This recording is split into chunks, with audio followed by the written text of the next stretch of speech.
Greetings everyone, happy Sunday. Today we celebrate Ascension Sunday, and I'm hiding from my children. Today's video features our chickens. They have absolutely nothing to do with the content of this video, but they are super cute. In our retreat, we have reached the point where we are talking not just about sin generally, but sin specifically, as in our sin. And the retreat does really well unpacking a general understanding of sin and an appreciation for God's mercy. Wonderful materials there. As you unpack it with your children, I recommend 3 things. First of all, I recommend that you introduce your children to a basic examination of conscience. They don't need to get too in-depth, but every night, stop and say, what is one way that I served God very well? And what is one way that I did not serve God very well? You can help them unpack and begin to establish this habit of seeing what their regular, recurring sins are. And then they can try to work on growing out of them. Hopefully, we can do the same. The second thing, let confession, the sacrament of confession, be a regular part of your family's schedule, your spiritual schedule together. There are so many advantages to this.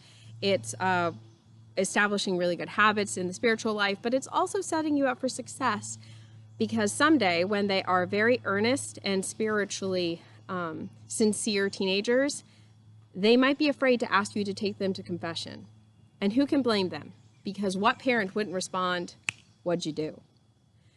If you have this regular habit of going to confession together, you are showing them, as I tell you frequently, you are showing them that grown-ups can go to confession and survive the experience too, but that confession is a part of a regular, healthy, normal spiritual life. The sacrament is a huge blessing.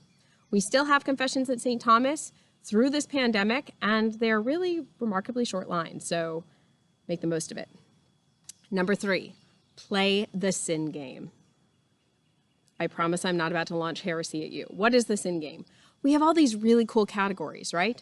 Mortal sin, venial sin, actual sin, original sin, and we have the 10 Commandments. Come up with sins. Present them to your children and say, which of the 10 Commandments do you think we're breaking here? You start with easy examples. Mommy told you to clean your room and you didn't do it. Number 4, honor thy father and thy mother. You don't go to Mass on Sunday during a pandemic. Not a sin. Dispensation still stands. You took your brother's toy.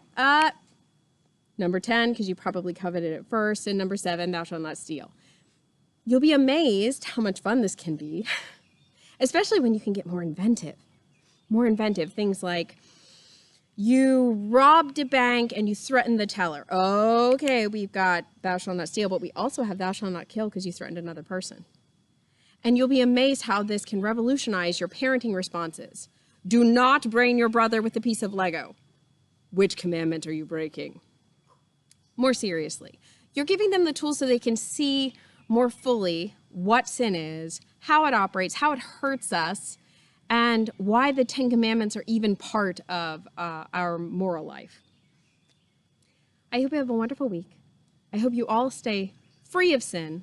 You have many blessings, including beautiful, adorable chickens, and that you are able to thank God every day for the blessing that is your children.